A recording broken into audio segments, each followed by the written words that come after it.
Salut YouTube, on se retrouve sur Summoners War. C'est le tout début de la semaine, on est lundi, donc c'est le jour du premier combat d'occupation. Mais avant ça, pour ceux qui ne l'auraient pas encore fait, il y a des petites récompenses à récupérer dans le guide de jeu, donc ça reste dérisoire. Mais on peut récupérer 2 vélins en tout. Il y a eu des modifications sur la TOA par exemple, ils ont refait des guides qui nous donnent des récompenses. Et puisqu'il y a eu les SWC Europe, il y a des codes à enregistrer. Donc, voici le premier. Je vous laisse le temps de mettre pause pour pouvoir le recopier. Hop, on va passer au second. Tac. La même chose, je vous laisse un petit peu le temps de mettre pause. Ça devrait être bon. Et le dernier, tac. SWC Paris, nous voilà. Hop, alors, tac. Et tac. Là, on est bon. Ça, c'est les deux vélins. 100 cristaux, 10, 20 et 30. Donc ça fait 60. Ok. Hop, on a de la place ici. Why not? Et donc, cette fois-ci, on est parti sur le combat d'occupation. On va jeter un œil à la map.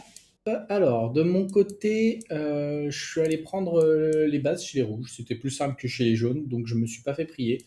Là, j'attends qu'un collègue puisse attaquer. Je pense pas que ce soit très compliqué à prendre, même si c'est du catnat. Je pense que c'est faisable. Les jaunes de leur côté ont un petit peu grappillé la paroi rouge, donc ils nous laissent tranquilles, donc plutôt cool pour nous. Donc on est toujours en J3, on est contre Fluffy Kitties et Bébé Germany. Donc on va partir sur les replays parce que j'imagine que c'est ce qui vous intéresse le plus. Quoi qu'il arrive, ok. Alors, 1 heure, un petit peu plus longtemps le début. Ah, et là c'est 3 jours, donc on est là. On a open donc sur une MST. On était contre Ophelia, Théomars, Riley. On sait qu'on aime bien jouer la MST dessus. On a eu le break dev sur le Théomars à l'open, pas grave. Hop. On proc son passif. Il a un bon proc, il a failli nous sortir Martina. Heureusement qu'elle est un petit peu tanky. Comme ça, on craque le passif de Triana seulement sur le dernier hit de Théomars. Hop, on a beaucoup de proc, mais à partir de là, il reste plus qu'Ophelia et c'est fini. Elle était limite peut-être pas ruinée au vu de la tankiness dont elle a fait preuve. Ok. C'est bien ça. La deuxième, un petit peu atypique. J'ai dans la box une Camille, donc pour bait le focus de Syrah, c'est plutôt cool. Donc elle va prendre les dégâts de bombe, mais en général, Syrah va crit à l'auto-attaque, donc elle va lui cleanse le stun ou les dots. Hop. Donc on sort Syrah au départ. On était plutôt pas mal. On est un petit peu allé là où il y avait le break def, évidemment. Ça aide bien. Et en 2, on est allé chercher le Orion pour éviter de subir les procs incessants. Si vous vous rappelez bien, sur le dernier siège, je crois qu'on s'est fait un petit peu démonter par un Orion, justement. Alors ici, sacrée technologie également. Moore full patate. Il donne le tour. Lucifer a réussi à tanker, mais pas lui et Ludia. Du coup, j'ai pas à subir de break def à eux. Et on arrive même à écrire sur l'élément opposé. Bien joué à nous, on a été meilleurs.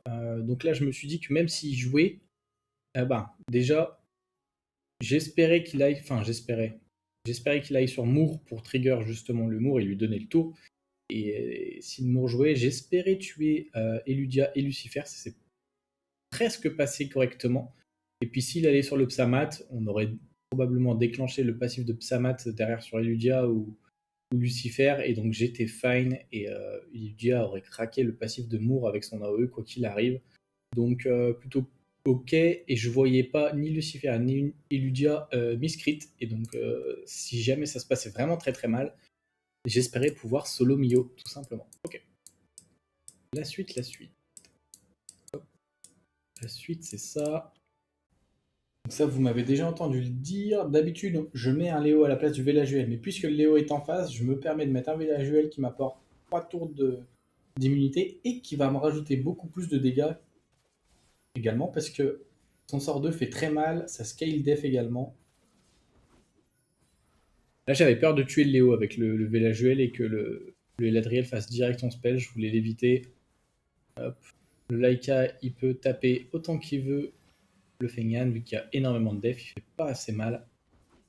Hop. On remet le break def. Normalement, Fengan joue avant. Ah non, pas du tout. Hop. 7k par auto. Ça nous met très très bien. On adore. Ok.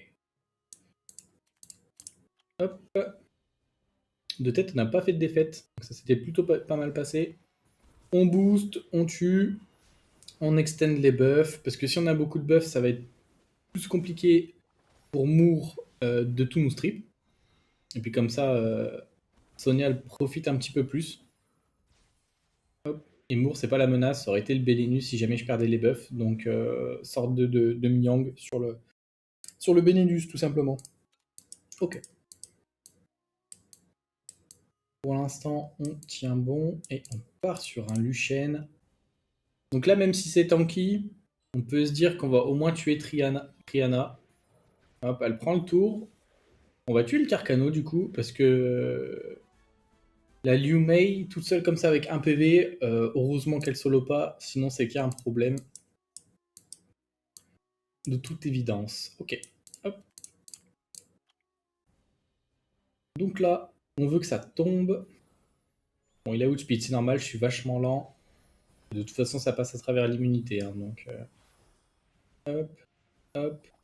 Pas de proc sur Skogul Trassar. Le Raok est en destroy, c'est amusant. Hop. Donc là, il n'y a plus qu'à temporiser le fait de relancer un caillou et que ça retombe. Hop. Et c'est celui de Skogul qui mettra fin au combat. Pas trop de soucis là-dessus. Hop. Du coup, là-dessus, c'était free pour Fiona. Fiona, Eshir et le vampire. Oh, j'ai pas son nom. On met les slows, on a un stun d'Esper, on réduit KTB. Hop. On va finir Emily. Là-dessus, on a full crit avec Fiona, ça fait des bons dégâts, mine de rien. On était à 24k, c'est même plutôt pas mal. Et on last hit le Eshir avec le S3 de notre propre Eshir. Hop, donc c'était plutôt bien passé. On était sur des... On a un meilleur lead, donc c'est normal que je passe devant. C'était quand même close. Mais bon, je pense qu'il n'y avait pas trop de risques, parce qu'il y a quand même un bon set sur le Eshir. À mon niveau, en tout cas. Vous, peut-être, vous êtes meilleur, peut-être vous êtes un petit peu moins bon en termes de ruinage. Chacun fait avec ce qu'il a, quoi qu'il arrive. Là-dessus, bah, on va attaquer avec ce que l'on a attaqué nous-mêmes juste avant. Non, c'était pas très bien dit. Hop. Je peux pas prendre de crit. On peut pas subir de crit sur le Kinky, donc le vampire va forcément faire des attaques pas suffisantes a priori. La bêta, elle a porté son lead de HP. Roid, c'est très très fort du coup ici parce qu'il va profiter énormément du lead HP et en plus il est de l'élément opposé au vampire. Donc il n'y avait pas de raison que le vampire nous embête quoi qu'il arrive. Et je ne m'attendais pas du tout à être plus rapide que la Fiona parce que j'ai pu la outspeed avec bêta et c'était pas dans mon bingo book. Ensuite, on y allait avec le double robot. Je crois que je me suis presque fait surprendre, mais ça s'est plutôt bien passé. Ok, premier stun d'Esper. Deuxième stun d'Esper, on met énormément de dots. Puisque j'avais pas stun le Vigor, j'ai voulu lui mettre le silence, mais je pense que le mieux aurait été de le mettre sur Harmonia, parce que là, vous voyez, sur un proc, elle a remis le Vigor full life, et elle a quand même bien sustain le Skogul également. Hop. Là-dessus, j'ai pas eu de stun d'Esper, dommage. Là, j'ai pas le Revenge. Mais avec les robots, on joue tellement que c'est très très bien. Bah si, j'ai dû lui mettre des runes quand même à la... Ah, j'ai peut-être pas changé les artefacts de Iris. C'est pour ça qu'elle faisait pas beaucoup de dégâts. Ok. Bon, c'était peut-être pas le meilleur, mais je savais pas quoi mettre et je me suis dit qu'un petit lit de résistance, c'était le bienvenu. Ok. Et donc là, on commence les attaques du second compte. Donc là, c'est free. Hein. Pas de raison de perdre là-dessus. Je vais S3 d'abord la Annabelle qui avait le plus gros ratio d'HP pour être sûr de pas tuer, parce que mine de rien, le reste c'est squishy. On n'est pas passé loin. Hop. Boum. Un petit 22k dans la tête. Il ne reviendra plus nous embêter. Ensuite, bah là c'est pareil, pas très compliqué. Une équipe full élémentaire feu et en plus avec 2 cadenas sur une base 5 étoiles. J'aurais pu, si j'avais respecté, mettre des 4 étoiles de mon côté aussi, mais bon, on est là pour gagner. Hop. Donc on n'a pas setup énormément de breakdef avec Nana, donc il a fallu attendre le retour du breakdef et le retour du sort 3 de Shiu pour finir tout ça. Ok, plutôt pas mal. Hop. Là-dessus, Mav, il fait pas très peur, donc on peut y aller full haut. Hop. Je préférerais faire un sort 3 avec... j'ai plus le nom de la chimère haut, c'est catastrophique. Je préférerais faire le sort 3 avec le sort 2 pour mettre le boost vitesse et me dire peut-être que je vais rejouer assez vite, ça va booster mes dégâts. Puisqu'elle a un scale vitesse, tout simplement. Puis comme ça, je pense que son sort 2 en mono-cible fait plus de dégâts que le sort 3 en AOE, ce qui paraît très logique. Donc je me suis dit que si je la sortais, c'était très très bien également. Je pense que c'était mieux. Hop, là-dessus. J'ai pas Camille sur ce compte pour le moment, donc je suis obligé de jouer la prêtre épiquion au Rina. Et à côté, j'ai mis un Laika, plutôt efficace. La Juno, pas du tout. Moi, je savais pas accompagner de quoi et j'avais scouté un petit peu les autres défenses et j'allais pas avoir besoin de la Juno, donc je l'ai mise là. Ce qui aurait été intéressant, peut-être un Carcano à la place de Juno et le mettre en lead pour avoir un break def assez souvent quand le Carcano prend un tour. Peut-être que ça aurait été une solution un petit peu mieux pour aller taper ça rapidement. Ok. Donc là, a priori, on peut se dire le Rakan il fait peur, mais il faut pas oublier que Ritesh à l'auto-attaque, il va tout le temps crit, donc on va avoir nos dégâts. Et nous, de notre côté, on est quand même tanky. Xingze, naturellement, grâce à son passif, plus le lead de Léo. Hop. Donc on va aller quand même chercher la chimère vent d'abord. Hop. Là, il n'a plus grand chose le Rakan, donc on sait qu'on va pouvoir sustain. On a un bon proc pour me remettre le sort 3. Malheureusement, pas eu le break def tout de suite. Hop. Et le pauvre Rakan, il s'est dit oh, je vais perdre des élémentaires 20. Enfin, même pas. Et si poteau. Hop. Ensuite, celle-ci, vous l'avez déjà vue. Ça va être à celui qui est le plus rapide. J'ai un meilleur lead. Logiquement, j'outspeed. On a vu que la barre était vachement plus de mon côté que de la sienne, donc on était fine. On va chercher Syrah parce que c'est la plus grosse menace en face. Derrière, il suffit juste d'y aller tranquillement, de retrouver les CD. Pas besoin de se précipiter. Hop, une fois que Syrah est morte, il n'y a plus de danger en face. Donc là, il était Sonia proof, mais j'avais plus les buffs, il faut dire aussi. Et il était probablement build en double def, parce qu'il ne heal pas tant que ça d'ailleurs, avec son sort 1. Et vous me direz, c'est bizarre de jouer Zenizek en défense, c'est un mob très fort situationnellement en RTA, je pense, mais peut-être pas en défense. Pas en GVO et pas en GVG non plus, d'après moi. Ok. Donc là, il n'y a pas eu de réduc ATB sur le Fengan, donc je mets le Revenge vu que j'ai pas le buff def. Comme ça, je pourrais Revenge justement sur les AOE. Je vais probablement chercher la Savannah, c'est ce qui a été fait. Je mets quand même le sort 3 avec Alia parce que Fengan en profite. Tu peux proc, te gêne pas. Alia est sous buff def, je ne crains rien. Donne-moi des stacks. Hop. Là-dessus, on vient à bout du kaki direct. Hop, on a un bon proc qui laisse le Chiwu assez low. On a juste à attendre que le Fengan reprenne un tour. C'est le cas et c'est la fin. Ok. Là-dessus, on part sur un Lucienne. Donc cette fois-ci, on le joue avec le Ninja Vent et la Nezuko Vent. On donne le tour à Lucienne. On presque tue tout le monde. Donc là, je suis obligé d'aller finir le Fengan. C'est la target de la compo. Là-dessus, on va aller sortir la Riley assez rapidement, je pense. Là, ça m'a surpris. Ça, je savais pas. Le Fengan a fait 0 dégâts. Donc est-ce que les dégâts de Fengan proviennent des stats de la Onmyuji? Peut-être. Je ne saurais pas vous le dire. Si vous avez la réponse en commentaire, n'hésitez pas. Là, je tente le silence, mais ça passe pas. Et de toute façon, je la termine juste derrière. Hop. Hop. Là-dessus. On arrive sur la fin des offenses du second compte, je crois. Il y a un Odin. J'ai un meilleur lead. Mais il y a une meilleure speed base speed en face. Donc elle prend le tour, mais heureusement pour moi, c'est pas du tout speed tune en face. Je m'intercale et je peux finir tout ce monde. Et on augmente les cool time du Odin, donc il ne revient pas d'entre les morts. Ok. Et donc la dernière, c'est celle-ci. La même chose, sauf que cette fois-ci, je profite d'avoir Ongyuki à la place de 0, s'il n'y a pas besoin de reset en face particulièrement. Hop. Et je m'attendais pas à faire ces dégâts sur le Belenus. Pour moi, Belenus, c'est une unité qu'on build un peu en défense quand même. Pour que ce soit tanky, je m'attendais pas à ce qu'il prenne aussi cher. Donc il était probablement en DCC. Ou en TC en tout cas. Il était peu tanky, je trouve. Ou alors pas de runes. Si, il devait avoir des runes. Sinon il serait mort sur le premier hit du sort de Ongyuki. Ensuite, on était là. On repart de plus belle avec un 0 sur le second Odin. Cette fois-ci, c'était un peu plus close, mais il n'était pas tout à fait non plus thune. Du coup, je m'intercale, je cleanse, je boost ATB, et du coup, c'est moi qui prends le tour.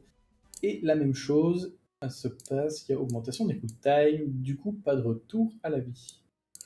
Ensuite, la plus free-to-play de mes offenses.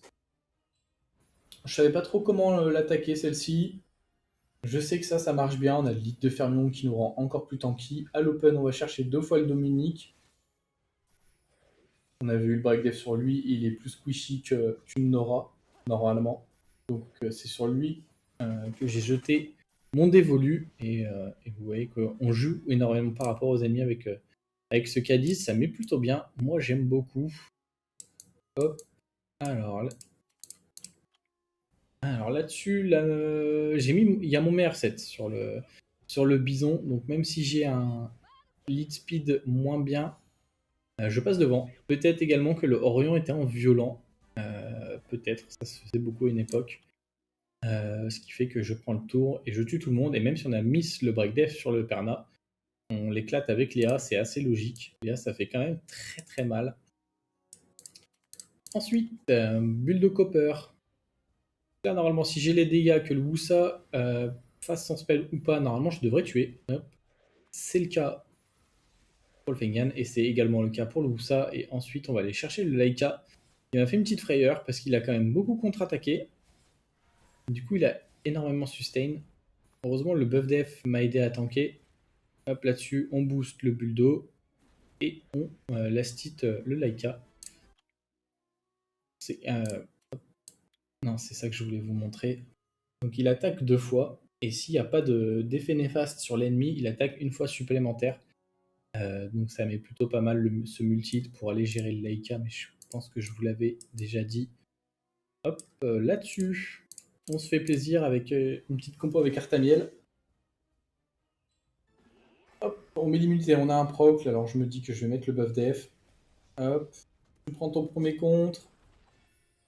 Je m'attendais à ce que ça crie beaucoup plus que ça en face, parce que... Alors moi, personnellement, j'aime bien que Ashur fasse un petit peu de dégâts. Peut-être pas en DCC, parce que c'est dur d'avoir des runages DCC, mais peut-être du TC, et donc beaucoup de crits. Tarenis, la même chose, j'aime bien quand ça crit sur le sort 2, donc je l'aurais probablement joué en TC de ma part, parce qu'il faut qu'il ait de la vitesse. Donc si je le mets en DCC, il me faut du TC dans les runes, et donc je perds en vitesse. Il faut quand même de la vitesse. Là-dessus, le Ashur, il va mourir parce qu'il a crit. Du coup, il revient à la vie. C'est pas grave. On a un mot proc, on peut le ressortir tout de suite. La mercenaire O, elle meurt. Il n'y a plus que le Taranis. Il n'a pas tout à fait CCD. On va lui proc le passif assez rapidement. Hop. On a vu que prochain tour, il récupérait son revive. On n'arrivera pas à le tuer avant qu'il puisse cast. Donc le revive est passé. On met le buff def. On a un bon proc comme ça, on le sort, pas de risque de récupérer les CD avec des procs intempestifs, et on est plutôt pas mal. C'était un petit peu long, on avait quand même au cas où du destroy sur Fengan et sur Artamiel, parce qu'il y a quand même beaucoup de sustain en face. On a Ashur qui sustain, et Taranis qui s'auto-sustain, plus qui met un revive, donc c'était très important d'avoir du destroy, d'autant que Ashur scale en fonction des HP, je ne sais pas ce qu'il en est de Brita. Ok. Tac, on en est là. Alors là, je me suis fait bien exploser. On a réussi à gagner, mais c'était très très close. Donc là, je vais éviter le break def. Euh, donc je cherche la rétu KTB sur Savannah, ça passe pas. Et vous voyez que je ne savais pas, hein. Je suis pas allé lire les spells de la Yennefer et je la laisse à pixel. Et là, je prie pour pouvoir la tuer avec le traçard. C'est le cas. J'ai le caillou. En plus, il proc. Parfait. Le petit 78k sur la mâche à 10 bandes, il m'a mis très très bien. Ok. Là-dessus, Syrah. Et cette fois-ci, on a une Camille. Du coup, on peut la mettre pour bait. Vous verrez que ça s'est pas super bien passé. Hop. Et en plus, je vais focus le Raok, alors que je pense que j'aurais dû focus la Syrah dessus. Parce que le Byung-Chul, il est censé tanker ce Raok, il était là pour ça. Donc, je pense que j'ai fait un miss focus là-dessus. En plus, derrière, je vais chercher la Iris, qui, qui était en revenge, je crois, il me semble, à un moment, la revenge. Donc je pense que la vraie menace en face, c'était Syrah. Je pense que normalement, j'aurais dû aller chercher cette Syrah plutôt que Raok, puis Iris. J'aurais dû chercher la Syrah d'abord, d'après moi. Parce que j'ai pris des gros dégâts de bombe et Camille a pas beaucoup joué, mine de rien, et du coup, pas de sustain, elle a eu du mal à tanker. Ensuite, pas grand chose à dire sur la défense. Il y a une Fran. Je me suis dit que je vais sortir la MST parce que la base que j'attaquais, pas grand chose de plus compliqué. Bon, c'est pas compliqué, mais il n'y avait rien de plus dur en tout cas, et donc je pouvais sortir la MST à ce moment-là. Là-dessus, on part avec Karkano Kakikinki. Je pense que ça nous offre énormément de dégâts, et mine de rien, on est quand même tanky. Au moins sur Kaki et Kinki. Kaki a un petit scale en fonction de sa défense aussi. Et vous voyez que son combo est pas ouf. Comment il s'appelle ce petit père? Le petit père brillant avec son sort 3, il équilibre les ratios de tout le monde. Et du coup, il a baissé les HP de Trevor, donc peut-être ça l'a rendu un petit peu plus tanky. Mais moi, derrière, j'ai juste fait une AO de Kaki et je l'ai oblitéré alors qu'il n'y avait pas de buff def. Enfin, j'avais pas de buff sur ma tête et il n'y avait pas de break def en face. Donc ça m'a mis plutôt bien l'équilibrage des PV. Et pour la dernière, une petite Lucienne. Donc là-dessus, on espère tuer Liu Mei et Vigor, ça passe. Et derrière, le Susanoo, il est là pour gérer le Kmoon. Ok, et donc c'est un 100% de win rate chez nous. Je peux vous réafficher la map avant de clôturer la vidéo peut-être. On n'aura pas récupéré la base. Les jaunes ne conquièrent pas non plus. Peut-être qu'ils attaqueront dans la soirée en rentrant du boulot, mais je pense que nous, on aura pris une belle avance. Déjà, on a 3000 points un petit peu plus de 3000 points de plus que les jaunes. Donc c'est cool. Ça serait bien qu'on puisse aggraver la situation chez les rouges parce qu'on a des bonnes défenses sur nos fronts. Enfin, des hockey tiers, mais ce qu'on met dans les tours, c'est un petit peu moins bon malheureusement. Donc on prend le risque de se faire gravement contrer et de perdre nos offenses parce que il y a quand même pas mal d'AFK malheureusement. Sur ce, moi je vous souhaite une bonne journée ou une bonne soirée selon quand vous regardez la vidéo. À bientôt. Ciao ciao.